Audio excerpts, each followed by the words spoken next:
Shalom, sean todos muy bienvenidos a Kabbalah Yeshua. Vamos a continuar nuestro estudio de las bienaventuranzas. Hoy día vamos a continuar con la bienaventuranza que comenzamos la semana pasada, que es: felices los que tienen hambre y sed de justicia, porque ellos serán saciados. Y hoy día vamos a centrarnos en los conceptos de hambre y sed. Comencemos con el concepto de hambre. En el texto griego del Nuevo Testamento, la palabra traducida como hambre es peinao, que puede significar tener hambre intensa o estar hambriento. Se relaciona también este concepto con las ideas de trabajar por el sustento diario con un esfuerzo punzante, es decir, un esfuerzo que te hiere profundamente para poder conseguir este sustento. También con la idea de morirse de hambre o de indigente.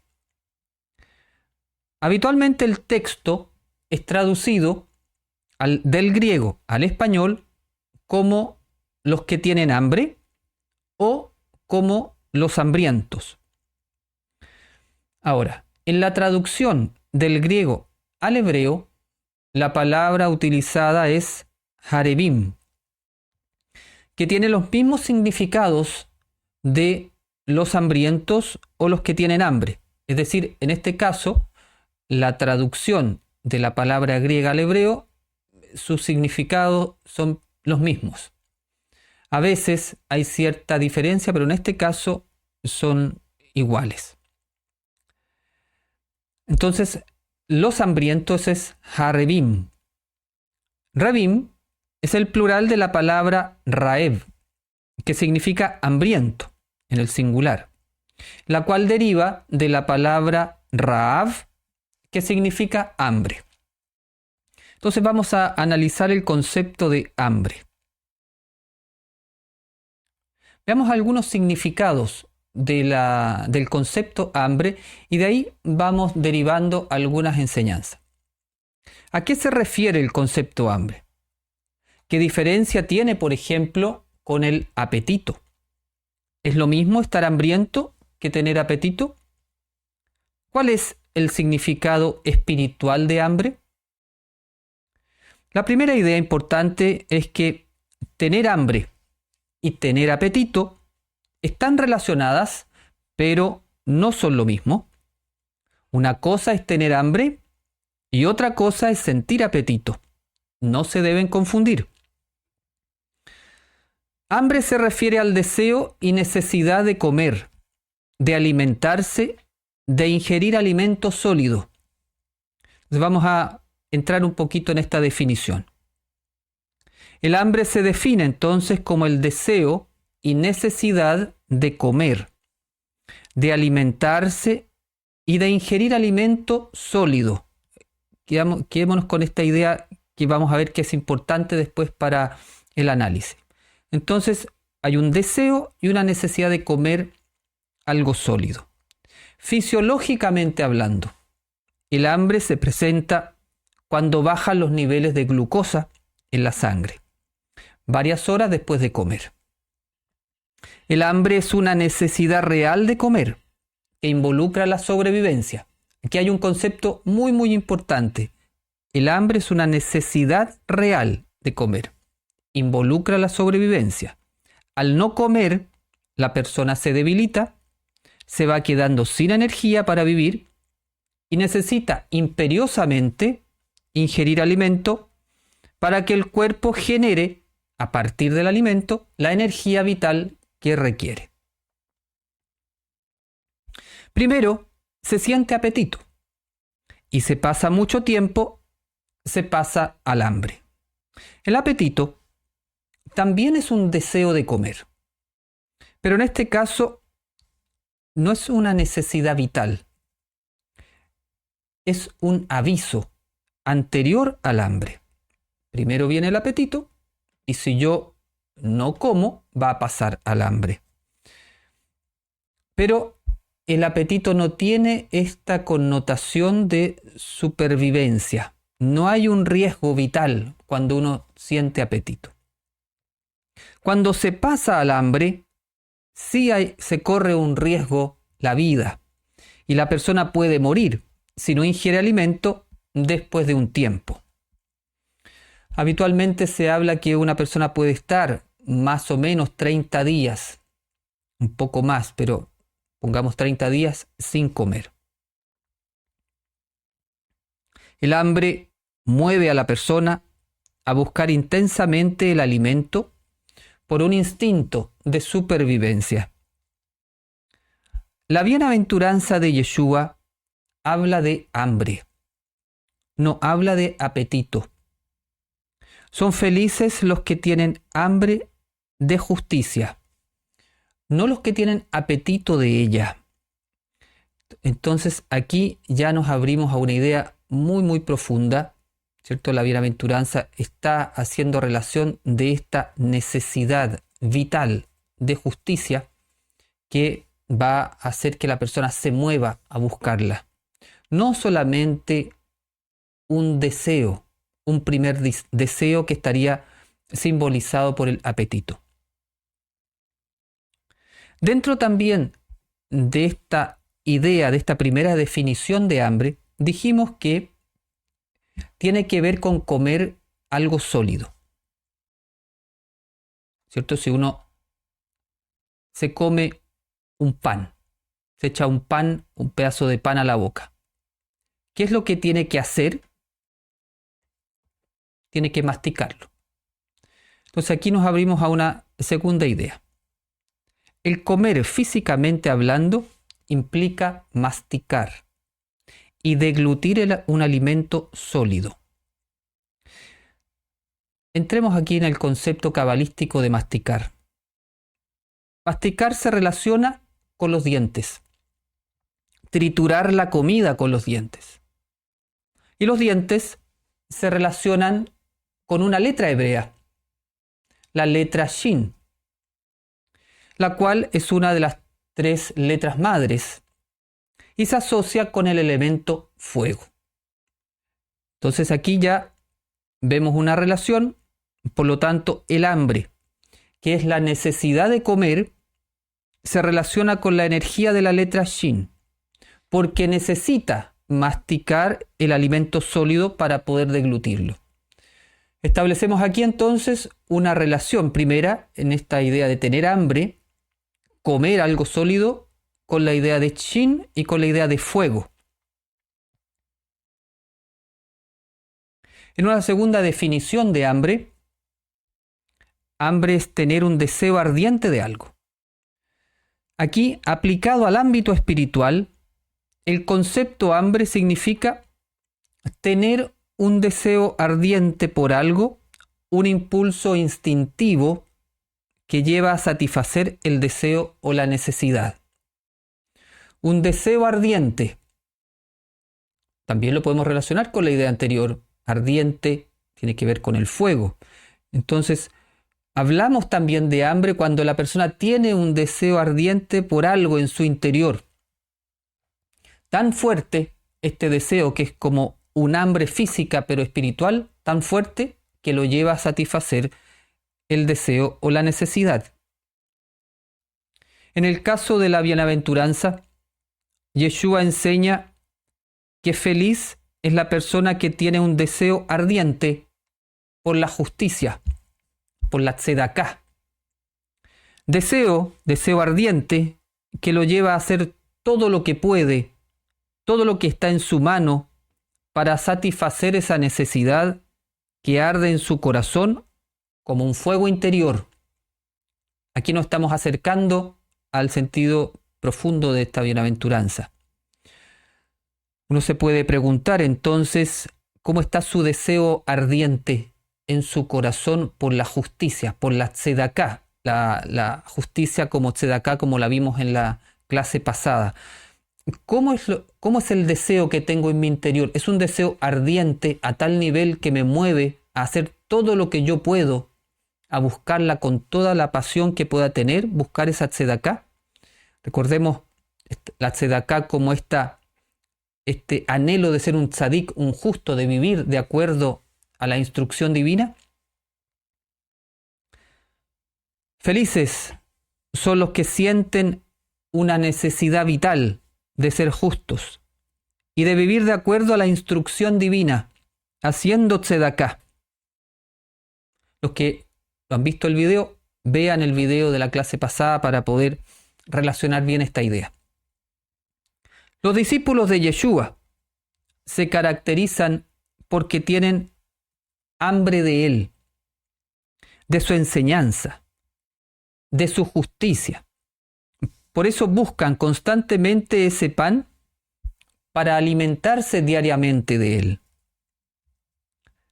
En la Escritura, el símbolo del alimento por excelencia es el pan. Por eso el maestro ocupa esta metáfora y se la aplica a sí mismo. Para la tradición cabalística nazarena, el pan que debemos comer para alimentar el alma es Yeshua. Y obviamente esto no es literal, no se habla de canibalismo. Dice la buena nueva de Yohanan, de Juan: yo soy el pan de vida. Todo el que viene a mí no tendrá hambre. Este es el pan que desciende del cielo, para que el que coma de él no muera. Yo soy el pan vivo, que descendió del cielo. Si alguno come de este pan, vivirá para siempre.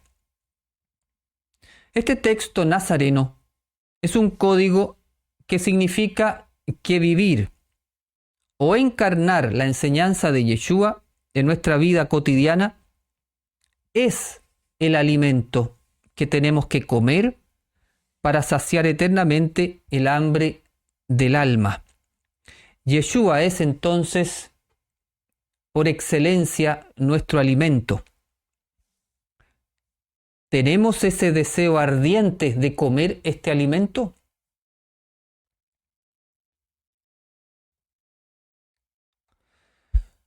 Por otro lado, hambre también es la escasez de alimentos básicos, que causa carestía y miseria generalizada. Si aplicamos esta definición a la bienaventuranza que estamos estudiando, el hambre sería una escasez de justicia o de tzedaká, que causa necesidad y miseria física y espiritual. Y efectivamente eso lo podemos ver a nivel social y a nivel personal cuando no hay esta hambre, cuando hay escasez de tzedaká, de virtud, de justicia, hay a nivel mundial una miseria física y espiritual. Pero aquí ocurre como una paradoja, porque si ponemos esta definición en la bienaventuranza, entonces sería que felices serían los que tienen escasez de justicia y tzedaká. Escasez que les causa necesidad y miseria física y espiritual. Y eso suena mal. ¿Cómo va a ser feliz uno con ese estado de carencia? Suena mal a la mente racional. ¿Por qué alguien podría tener una promesa de felicidad en dicho estado de escasez, carestía y miseria?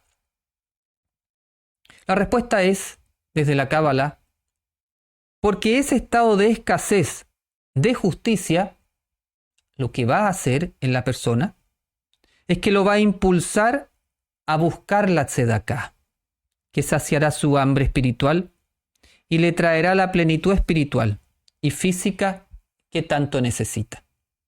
Es decir, aquí, en esta acepción de hambre, esa carencia sería un impulso. La persona siente su vida que tiene tan poca tzedaká, tan poca justicia espiritual, que va haciendo que su vida se ponga caótica, que esa misma carencia lo impulsa a buscar la tzedaká, a sintonizar con la ley universal divina.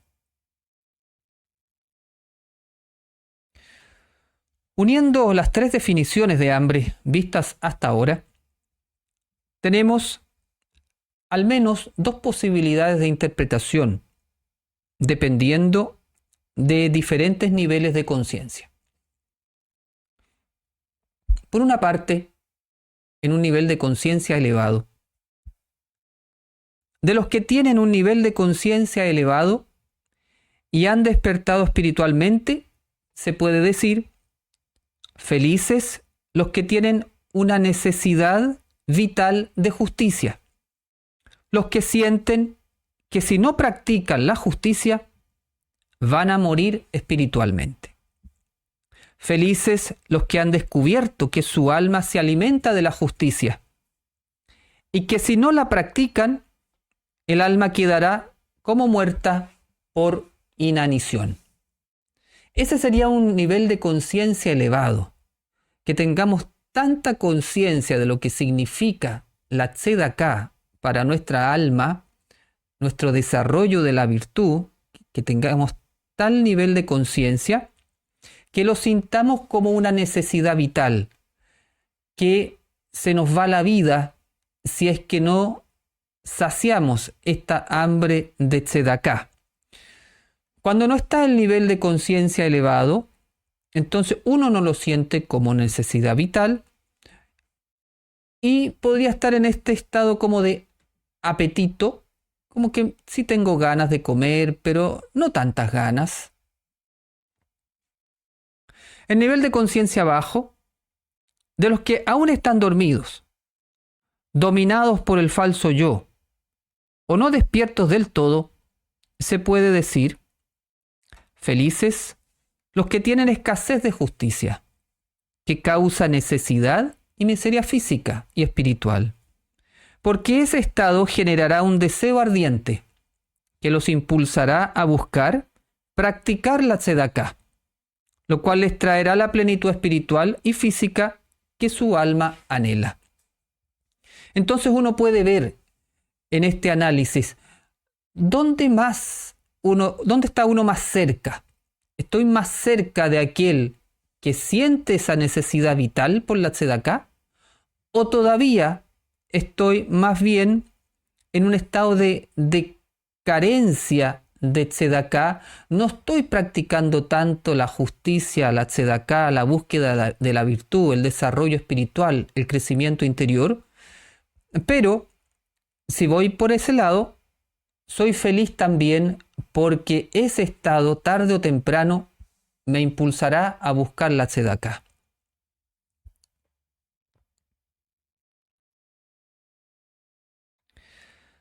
Veamos algunas ideas con respecto a la Kabbalah de la palabra Ra'av, que significa hambre. La palabra Ra'av se escribe con las letras Resh, Ain y Bet.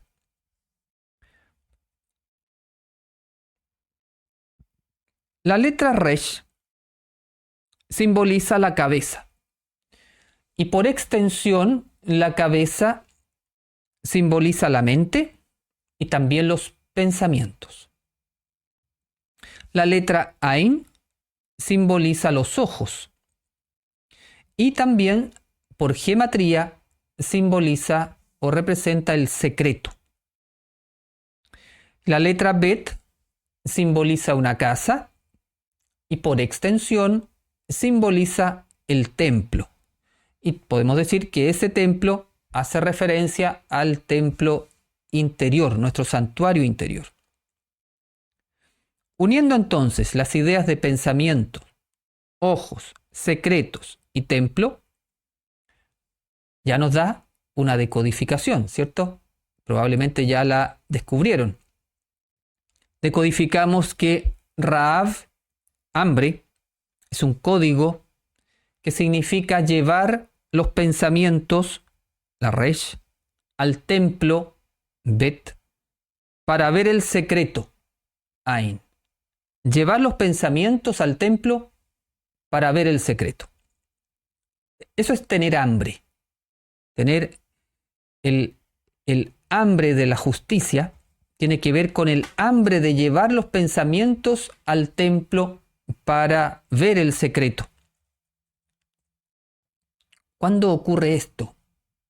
¿Cuándo llevamos los pensamientos al templo para ver el secreto?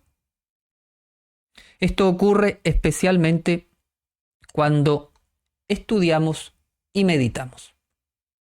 Casi podríamos definir el estudio y la meditación como el arte de llevar los pensamientos al templo para ver el secreto, ya sea decodificándolos a través del estudio o ya sea para experimentarlos de otra manera más sutil en la meditación. Ambas prácticas entonces hacen referencia a esta entrada al santuario interno. Y como los secretos del Padre están en el santuario, en el santo de los santos del santuario, que tiene que ver con la conciencia de Yeshua, como lo hemos visto en otras lecciones, si entramos en el santuario, vamos a contemplar el secreto. Y entrar en el santuario tiene que ver con llevar la conciencia, la mente, los pensamientos, entrar en la mente superior en ese espacio del santuario. Dijimos entonces que tiene que ver con el estudio y la meditación, porque al estudiar y al extraer los secretos de la escritura con las herramientas de la Kabbalah, la gematría, la permutación de las letras, los acrósticos, y al meditar dichos secretos contenidos en las letras hebreas, entramos en ese momento en nuestra Neshama, un nivel del alma donde está nuestro santuario interno. Y cuando entramos en la Neshama, contemplamos la verdad del reino de los cielos con el ojo del alma, con el tercer ojo. Vemos entonces lo que nuestros ojos físicos no pueden ver. De modo que desde la Kabbalah podemos decir, bienaventurados son los que tienen hambre de conocer los secretos del reino, que los estudian y meditan día y noche. Basado en esta definición cabalística de la palabra Ra'av, hambre, te puedes preguntar, ¿tengo hambre de conocer los secretos del reino? ¿Cómo sé si tengo esa hambre? Porque siento el estudio y la meditación como una necesidad vital. No puedo pasar un día sin dejar de conectarme con Elohim. No puedo pasar un día sin que por lo menos lea algún pasaje de la Escritura, que la pueda reflexionar, aunque sea unos pocos minutos. Tengo el deseo ardiente de conectar con ello. ¿Tengo eso en el corazón?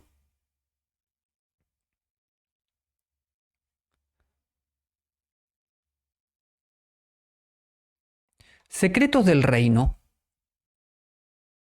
que es lo que anhela el hambriento espiritual. Queremos saciarnos de los secretos del reino. Es la forma de llamar a la enseñanza oculta o esotérica que Yeshua transmitía a sus discípulos más íntimos. Esto lo sabemos porque él mismo les decía, porque a ustedes se les ha concedido conocer los secretos del reino de los cielos, pero a ellos no se les ha concedido. Nosotros somos muy bien aventurados en ese sentido, muy afortunados, porque podemos conocer, se nos ha concedido conocer los secretos del reino de los cielos. El hecho que estemos aquí hoy día compartiendo este espacio en este Zoom, también las personas que van a ver este video después, somos afortunados. Tenemos la posibilidad de conocer los secretos del reino. Como dice esta palabra del maestro, porque a ellos no se les ha concedido. Hay mucha gente que no conoce estos secretos y que todavía sigue leyendo la escritura de manera literal y no ha descubierto esta maravilla que está codificado en ello. Por eso hay que agradecer al Padre por poder tener acceso a esta información.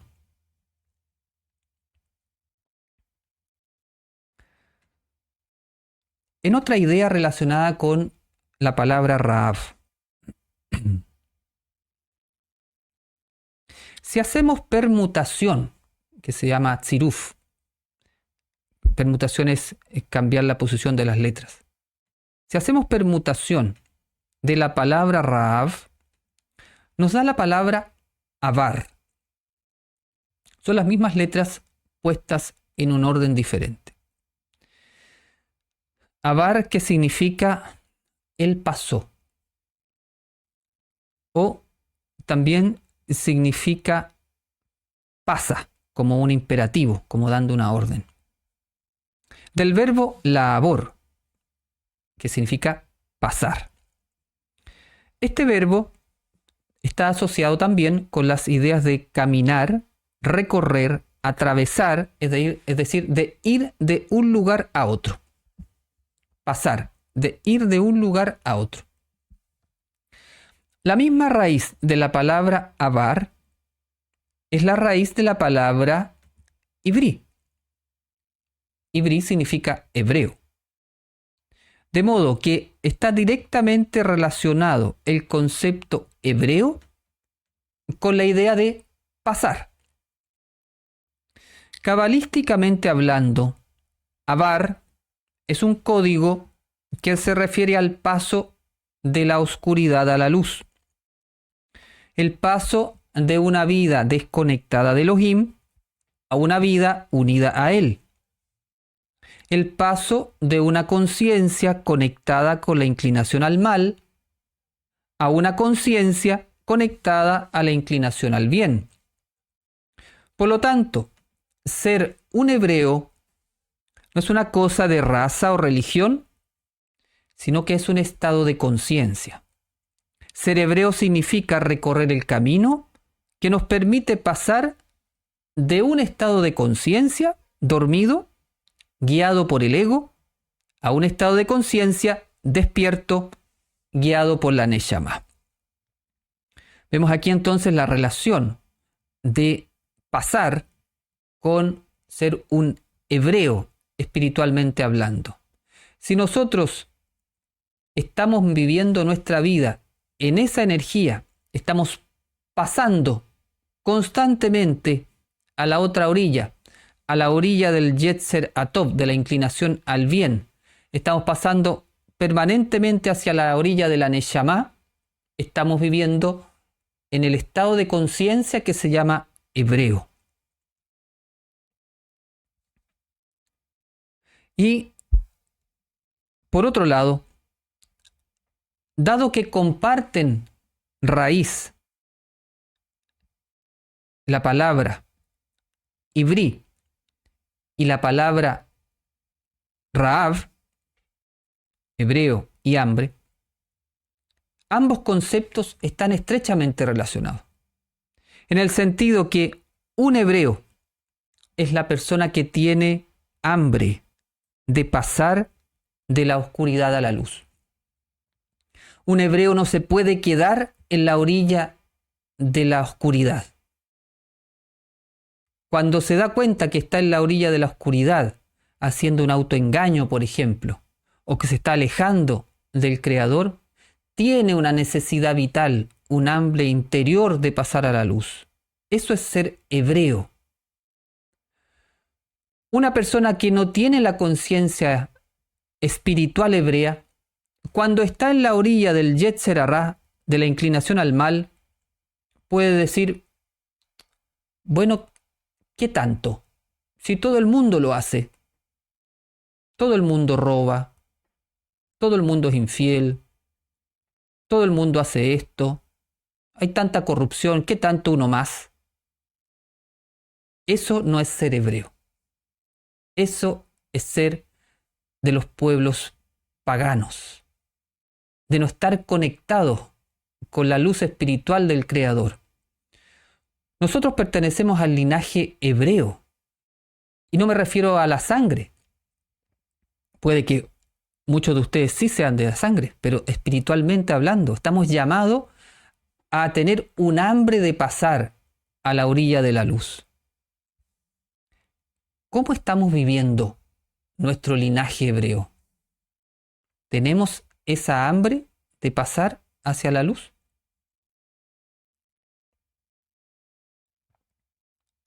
Conclusión del concepto hambre. El concepto de hambre, tanto en su significado literal como espiritual, tiene una profunda relevancia en las escrituras y en la enseñanza de Yeshua. No se trata solo de una necesidad fisiológica de alimentarse, sino de un deseo ardiente de algo esencial para la vida, ya sea justicia, verdad o conexión espiritual. Desde una perspectiva bíblica, aquellos que tienen hambre de justicia son llamados bienaventurados porque su anhelo los impulsa a buscar la plenitud espiritual y la rectitud en sus vidas. Rectitud que está relacionada ahora con el concepto Israel, ir recto hacia el Creador. En términos cabalísticos, el hambre se relaciona con la necesidad de descubrir los secretos del reino de los cielos, un proceso de elevación de la conciencia que se hace a través del estudio, la meditación y la práctica de la tzedaká, la justicia, la caridad. Los que tienen hambre son los que sienten una necesidad espiritual de entrar en su templo interior y contemplar los secretos del reino con el ojo de la mente, el ojo del alma, mediante el estudio y la meditación, para luego hacer tzedaká a su prójimo. Además, la relación entre hambre y el concepto de hebreo revela que la verdadera transformación espiritual implica pasar de un estado de oscuridad a la luz, del dominio del ego a la guía del alma de la Neshama. Los que tienen hambre son los que sienten una necesidad espiritual de pasar al otro lado, de dejar de vivir en la orilla del ego y pasar a la orilla de Elohim, guiado por su alma. En última instancia, el hambre espiritual es el motor que impulsa a la persona a buscar a Yeshua, el pan de vida, y a caminar en su justicia, en su modelo, en sus pasos, en sus huellas. Quienes experimentan esta necesidad profunda y se esfuerzan por saciarla a través de la verdad y la conexión con Elohim, alcanzan la verdadera plenitud de la bienaventuranza.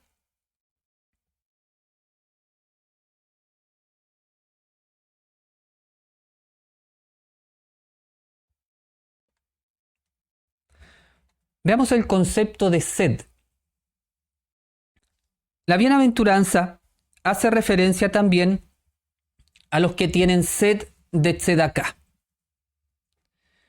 sedientos, o los que tienen sed, se dice en hebreo tzmein, de tzamé, sediento, en singular, y que deriva de la palabra tzamá, que significa sed.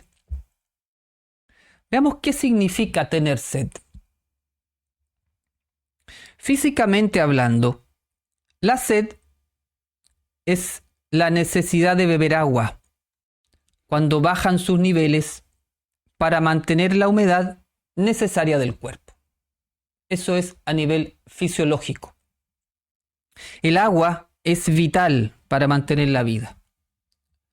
Tan vital que podemos soportar más de un mes sin comer, pero solo se puede sobrevivir entre 3 a 5 días sin tomar agua. De manera que saciar la sed es una urgencia vital aún mayor que saciar el hambre. Todo esto vamos relacionándolo con la bienaventuranza. Estamos hablando entonces de una necesidad aún mayor. Menos tiempo tenemos para saciar la sed. A nivel espiritual, el agua es símbolo de la sabiduría divina. Que en esta tradición espiritual la sabiduría divina está relacionada con la Torá, la instrucción divina.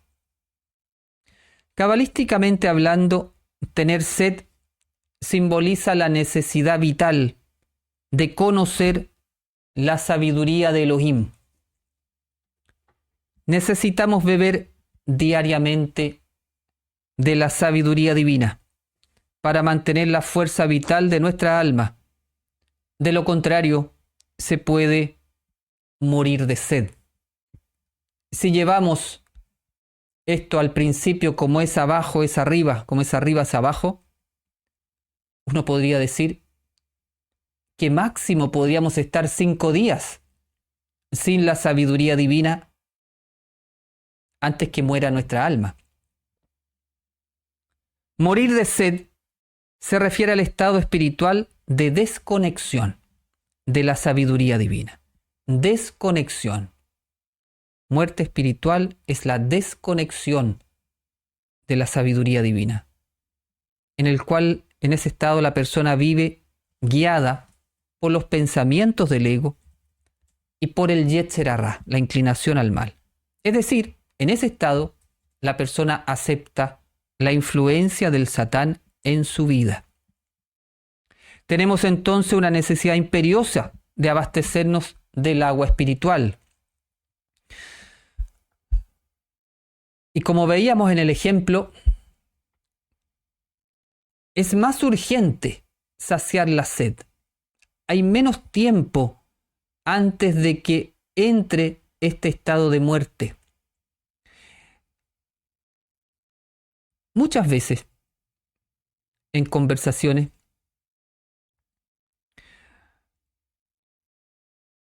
se ha dado esta idea de que la persona viene de una muy buena conexión, de un muy buen tiempo de conexión, pero deja 1 semana, 2 semanas sin conectarse y le afecta muy grandemente en su conexión espiritual, en su paz interior.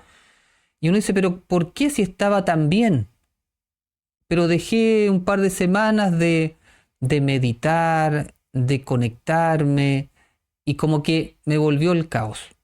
Bueno, eso es porque el alma tiene una necesidad vital de la sabiduría divina. Eso es real. Así como el cuerpo tiene una necesidad vital del agua, el alma tiene una necesidad vital de la sabiduría.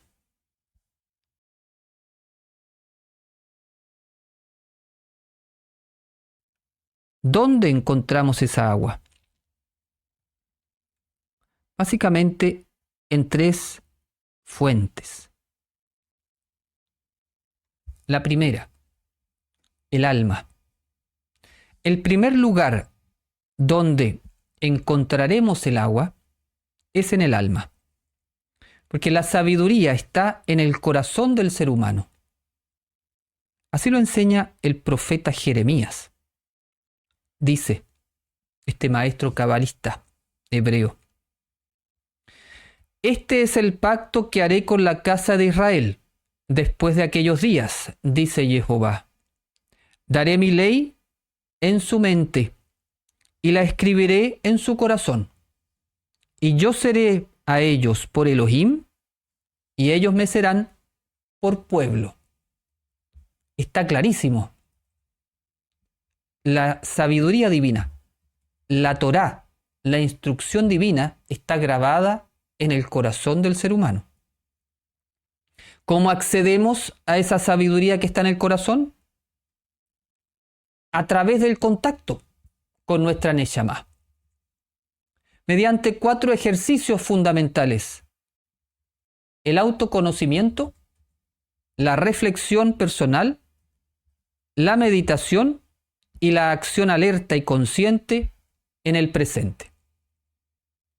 Repito, porque esto es muy importante, casi un programa de vida. Autoconocimiento, reflexión personal de lo que vas conociendo de ti, la meditación de aquello que vas conociendo de ti y la acción alerta de lo que estás haciendo y consciente en el presente de lo que estás haciendo. Todo eso te conecta con la Neyamá. Y como en la Neyamá está la sabiduría divina, vas a beber el agua de la instrucción divina haciendo estas cosas. Segundo lugar donde encontramos el agua, la escritura. La escritura me refiero a la Biblia, Antiguo Testamento, Nuevo Testamento o Tanaj y escritos nazarenos. El segundo lugar donde encontramos el agua de la sabiduría es en la escritura.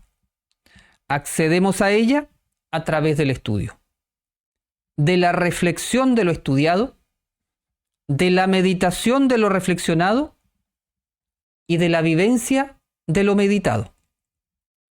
Repito porque aquí hay una cascada de eventos. No se trata solo de estudiar.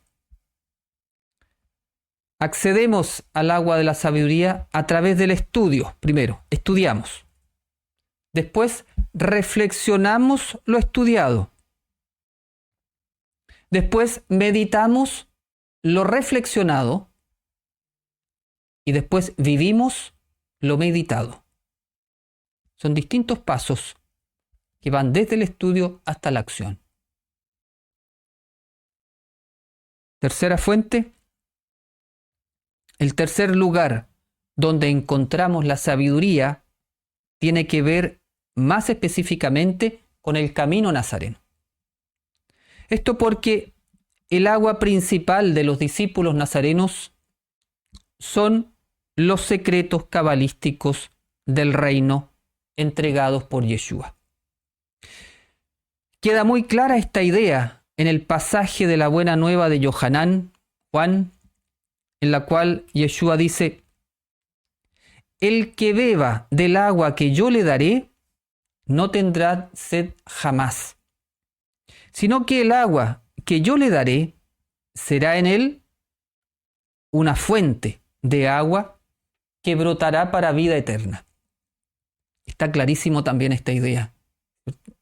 Hay que beber el agua que Él da.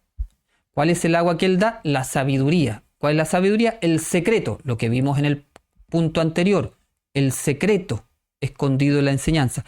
Esa es el agua de la sabiduría.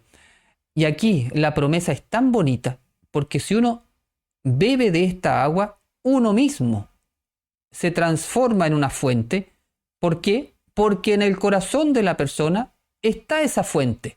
Es decir, en la medida que vamos entrando en el secreto de Yeshua, que nos vamos uniendo a Él, decodificando su enseñanza como lo estamos haciendo ahora, tratamos de ponerla en práctica, se va activando la fuente que está dentro nuestro.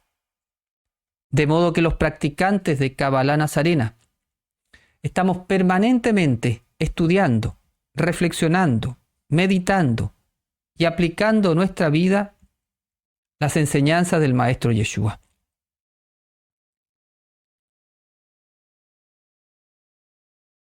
Por otra parte, el agua es un símbolo de la energía de Gesed, que es la bondad divina. Por lo tanto, tener sed también representa la necesidad vital del alma de recibir la bondad del Padre para darla a los demás.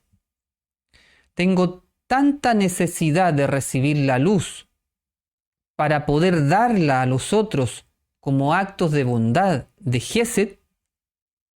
Eso es tener sed. Tengo tanta necesidad de ser como una fuente de la cual brota permanentemente el agua de la sabiduría transformada en bondad. Es decir, la Jochma, la sabiduría se transforma en Gesed, en el corazón del discípulo de Yeshua.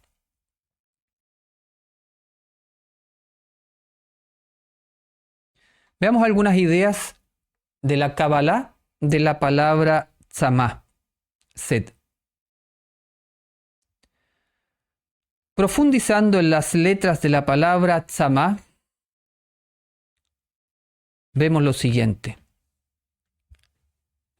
La letra tzadi hace referencia al justo, al tzadik, es decir, a la persona que vive de acuerdo a la instrucción divina. Recordar lo que estudiamos en el video pasado. Entonces, la tzadik, el justo, el que quiere vivir o el que vive de acuerdo a la instrucción divina. La letra mem hace referencia al agua. Por lo tanto, es una relación directa con la sed.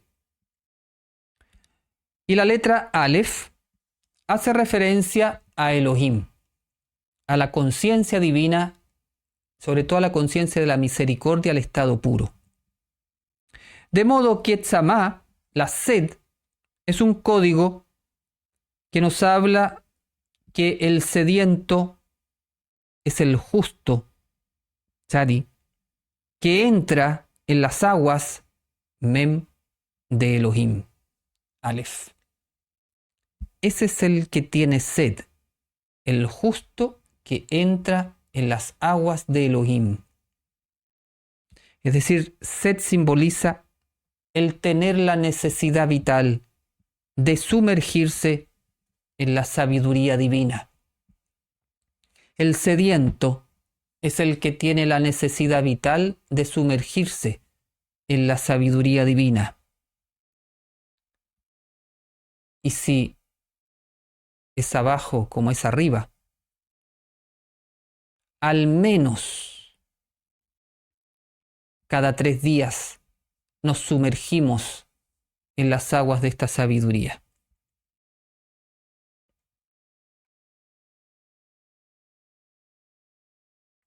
Si permutamos las letras de la palabra tzamá, queda la palabra amatz. Son las mismas letras puestas en otro orden. Amatz significa ser fuerte, valiente, vencer. Entonces, uniendo las dos ideas de tzamá y amatz, el código cabalístico nos revela que el sediento es una persona justa, que estudia y medita la sabiduría divina con pasión y al hacerlo recibe la fuerza y valentía para vencer la energía del Satán y cerrar la mente a su influencia. Cada vez entonces que estamos saciando nuestra sed en la sabiduría divina, nos estamos haciendo más fuerte, más valiente para poder enfrentar y vencer la influencia del Satán.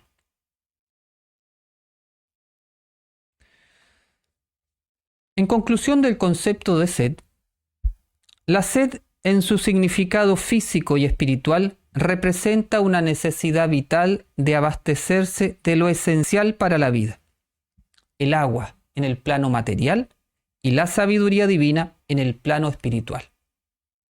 Según la Kabbalah, esta sed simboliza la búsqueda de conexión con Elohim a través del estudio, la meditación y la aplicación de su enseñanza. La escritura, el alma y las enseñanzas de Yeshua son las fuentes de esta agua espiritual que no solo sacia, sino que también transforma y fortalece al individuo en su camino hacia la justicia y la rectitud. Además, el análisis de la palabra tzamá nos revela un mensaje profundo.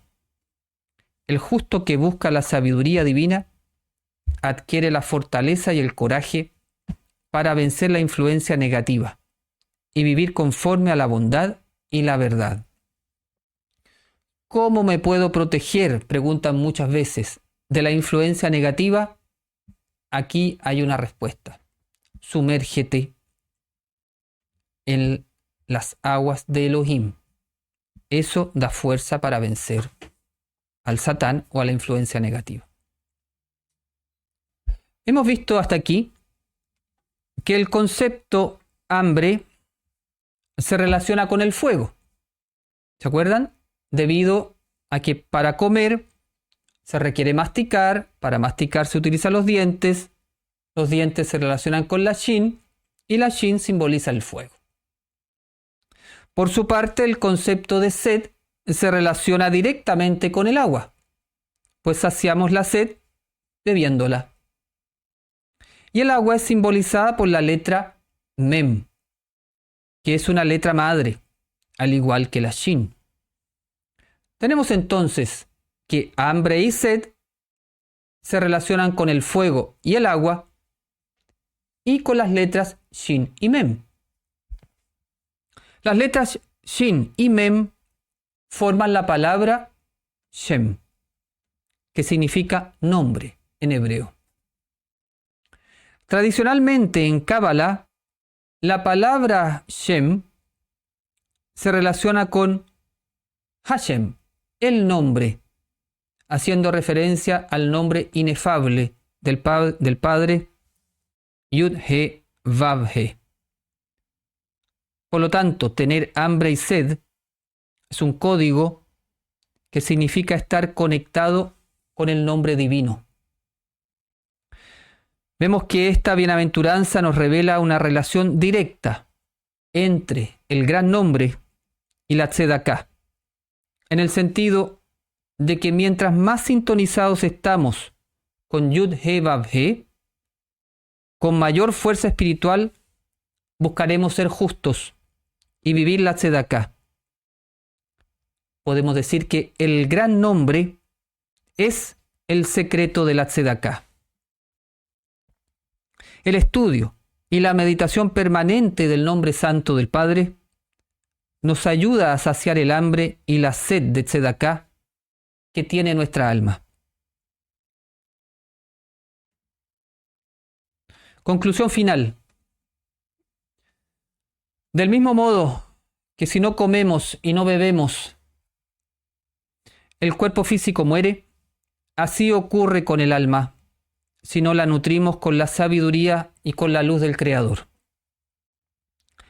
La muerte del alma se refiere a cuando se aleja de la luz y queda desconectada de Elohim. La vida del alma es la luz divina que vive dentro de ella, en la Neshama, y desde la Neshama alumbrando hasta la última célula. Tener hambre y sed es la necesidad vital de alimentar la vida del alma con la luz de Elohim. Bienaventurado el que siente esta necesidad espiritual y hace todo lo posible por saciarla, acercándose al Creador para vivir su voluntad. En la medida que lo haga, su alma despertará y se convertirá en un justo, un tzadik, que vive la ley del amor y de la unidad, la cual está codificada en el gran nombre. Por lo tanto, cabalísticamente hablando, felices los que tienen hambre y sed de justicia, puede entenderse como felices los que tienen una intensa pasión espiritual, una necesidad imperiosa de vivir la enseñanza de la Torá, de ayudar en las necesidades de su prójimo con sus bienes y talentos, y de ser un tzadik como lo fue Yeshua. Que con la gracia del Padre y nuestro entrenamiento constante podamos elevar nuestro nivel de conciencia y encarnar esta bienaventuranza. Que así sea. Amén.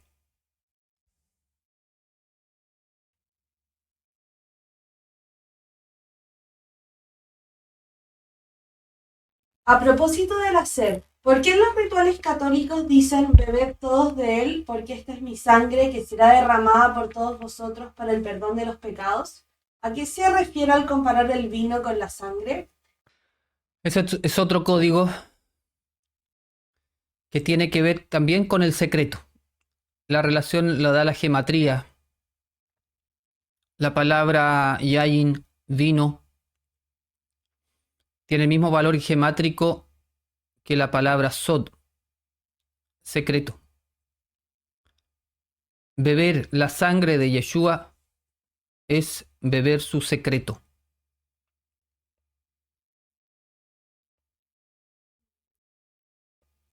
¿En algún momento estuvimos conectados para que el concepto de desconexión se dé? Sí.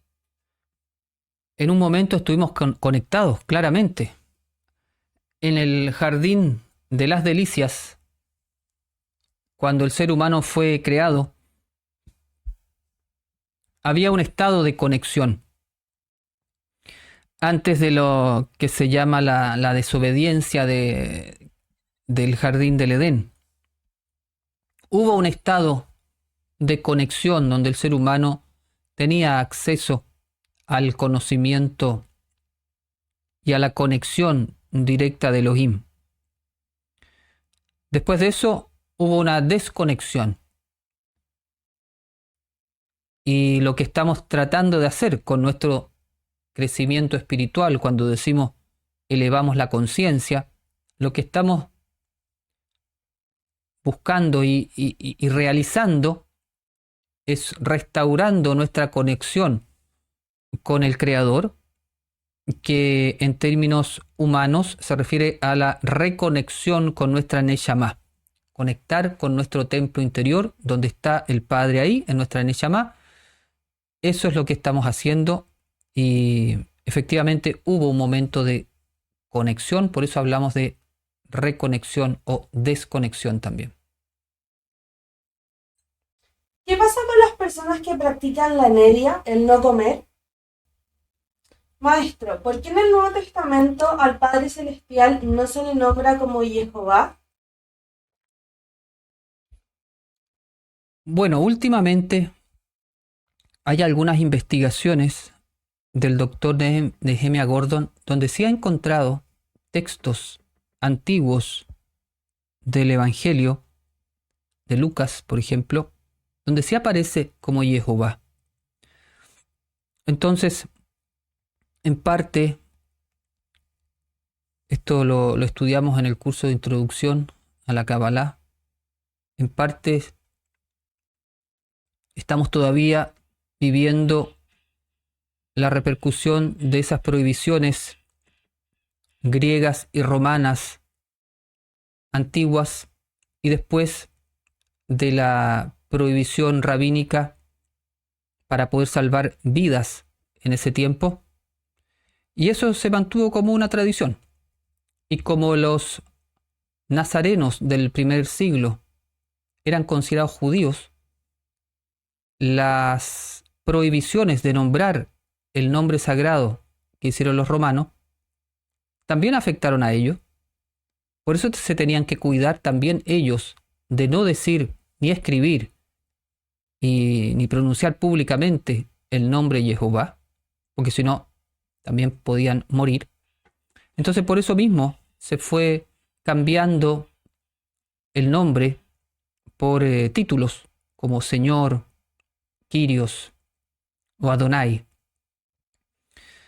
Pero hoy día está, como comentaba, han aparecido bastantes documentos ya en que antiguamente sí el nombre de Jehová era conocido y era utilizado. Cuando nuestra alma acaba de llegar a este mundo, ya está purificada y es aquí que se va contaminando. No, no está purificada. Está en un estado de por reparar. Nuestra alma encarna porque tiene algo que reparar, algo que aprender, también puedes llamarlo. Y el proceso de reparación que hace el alma y de aprendizaje es lo que se llama tikkun. Entonces no es que esté purificada y aquí se ensucia, sino que viene por reparar y aquí en esta vida hace su camino de restauración para ir elevando la conciencia y más que purificando, reparando.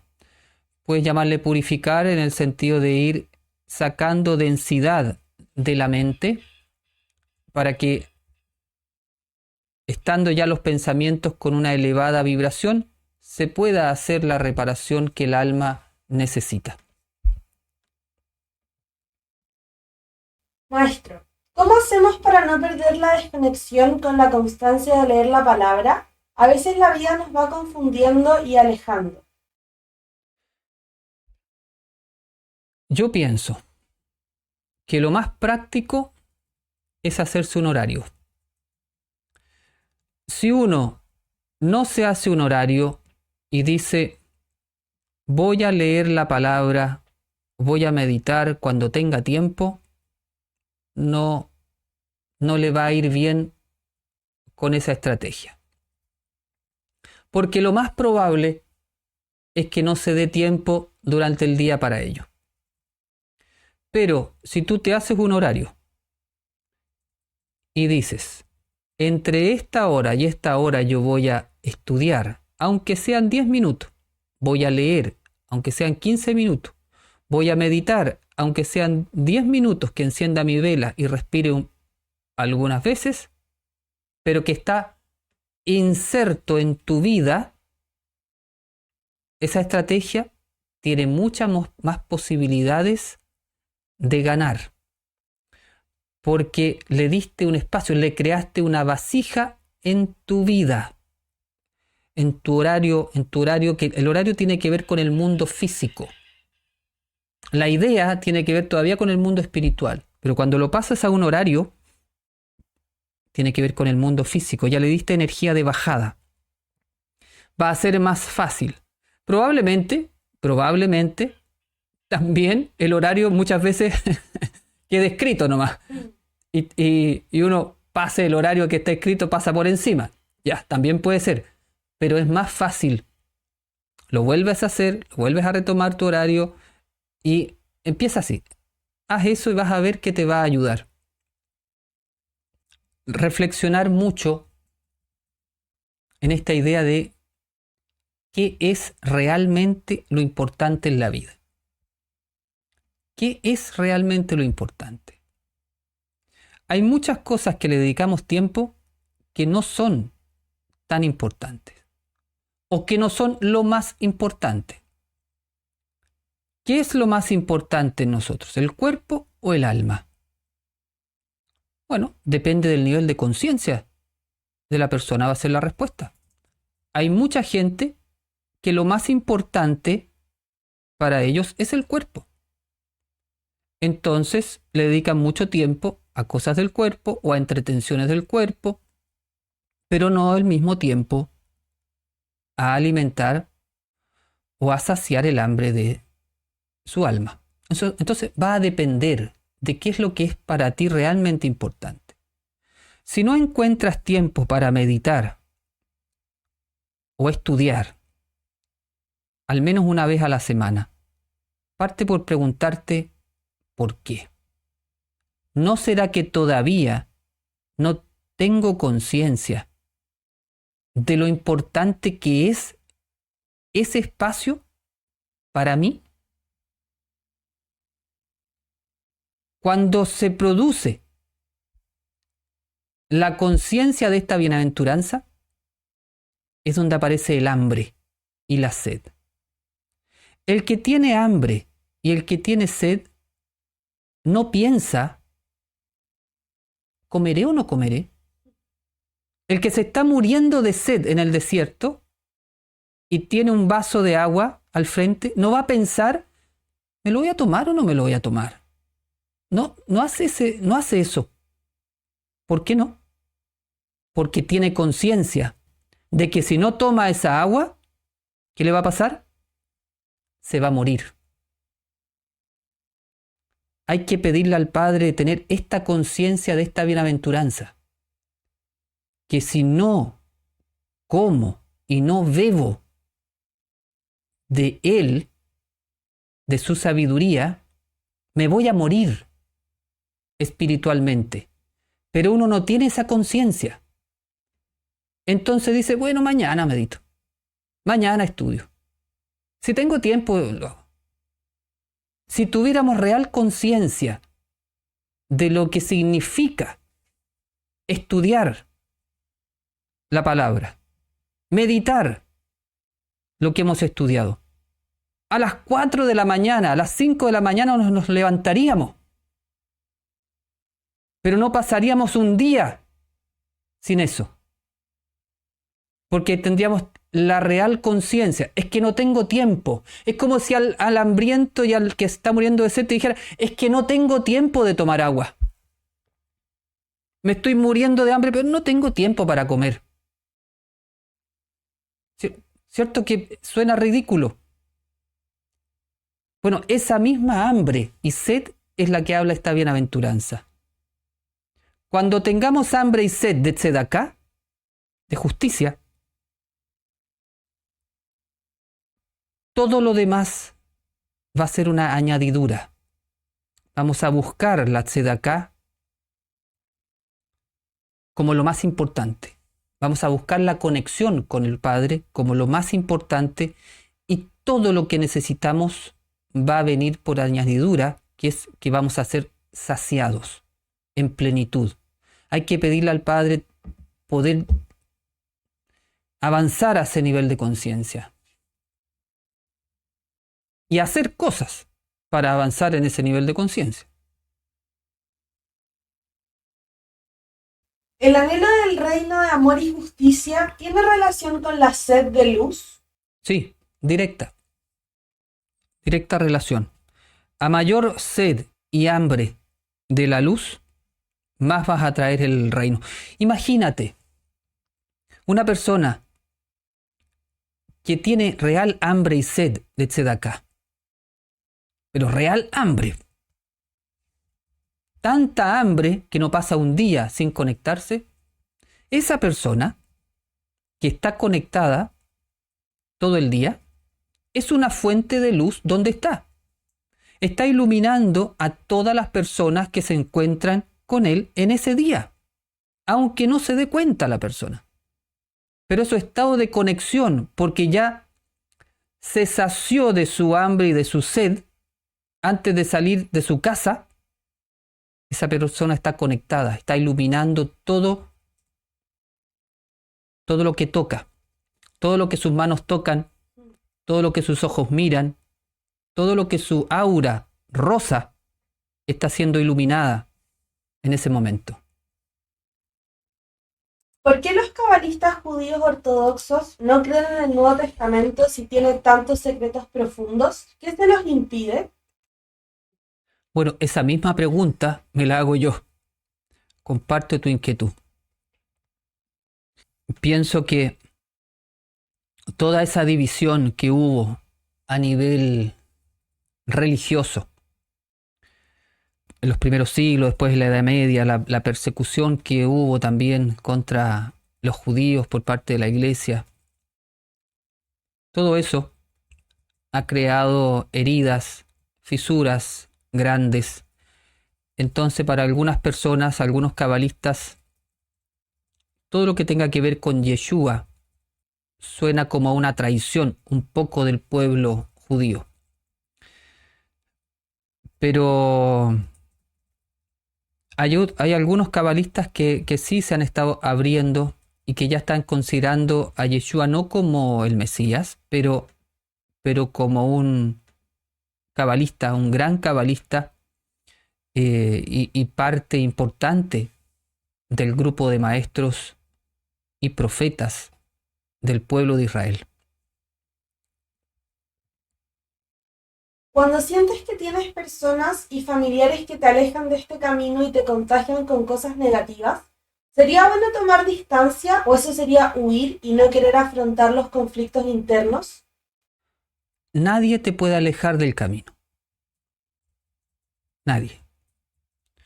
No hay nada ni nadie que te pueda alejar del camino. Entonces, como primera sugerencia que yo te hago, es que saques esa idea de la cabeza. Puede haber una influencia negativa, eso sí. Puede haber una influencia adversa, eso sí. Es decir, puede haber personas que estén actuando como tú Satán, como el Satán para ti, eso sí. Pero eso no significa que ellos te saquen del camino. Ellos justamente están funcionando, actuando como el Satán para que tú refuerces tu compromiso con el camino. Entonces, no les des poder a ellos en el sentido de pensar que ellos te sacan del camino.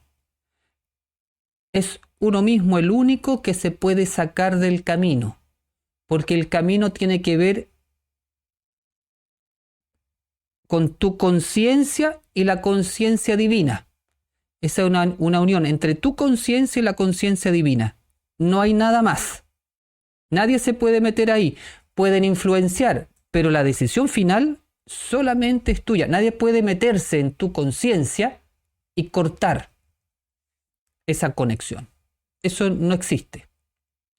Entonces, si tú cambias esa idea y te das cuenta que solo tú tienes el poder para mantenerte conectada, toda la influencia exterior la vas a mirar de otra manera y la vas a poder manejar de otra manera, en el sentido vas a poder responder de una manera mucho más empoderada, sabiendo que no hay nada ni nadie que te pueda desconectar de Elohim. Ni el Satán puede.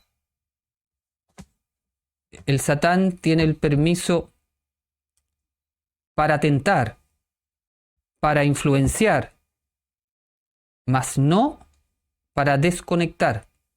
Eso tiene que ver con una decisión nuestra. ¿Se puede tomar distancia si uno está en un ambiente muy negativo? Sí, se puede tomar distancia. Uno no tiene que estar exponiéndose a energía negativa porque sí. O sea, puedes tomar distancia. Pero tomar distancia ¿de qué?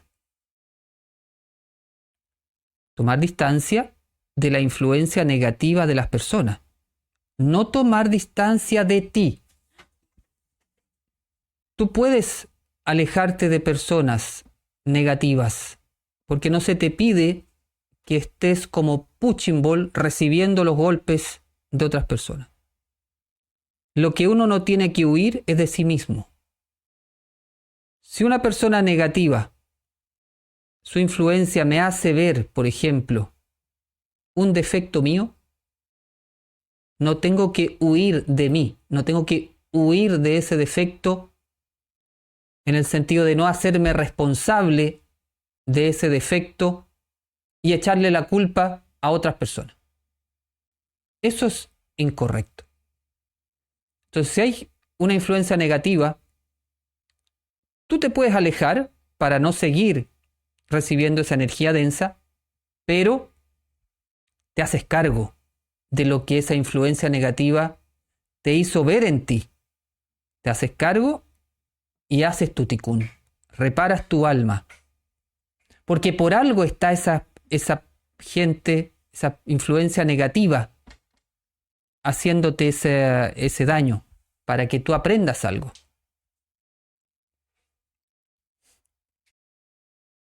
Maestro, si nuestra alma viene a repararse y no logra hacerlo, ¿a dónde iría? ¿Va a volver tantas veces sea necesaria hasta que complete su propósito? Bueno, en la filosofía que acepta la teoría de los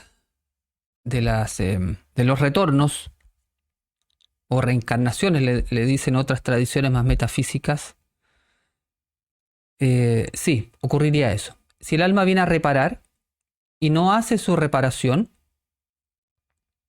tiene otra oportunidad de volver a reparar lo que quedó pendiente, y así el alma repara una cosa en una oportunidad, después repara otra en otra oportunidad, hasta que llega el alma a su graduación como ser humano. Es decir, llega a su estado más alto de un alma encarnada como ser humano. Entonces vamos nosotros caminando hacia ese estado.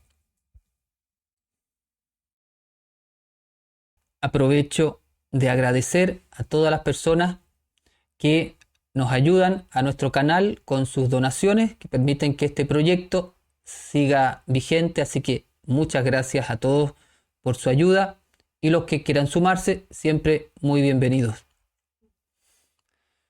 Bien, vamos a cerrar, vamos a darle gracias al Padre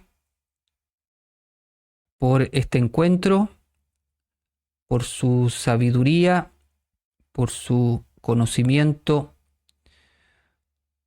por esta sabiduría que está codificada en los textos nazarenos y que nos permite el Padre con su Espíritu Divino ir decodificando. Que la clase de hoy nos ayude a avanzar y que podamos despertar esta conciencia tan bonita de tener hambre y sed de tzedaká, de justicia, como la tenía Yeshua el Mashiach. Amén. Amén. Muy bien, muchas gracias a todos por estar. Bendición. Shalom.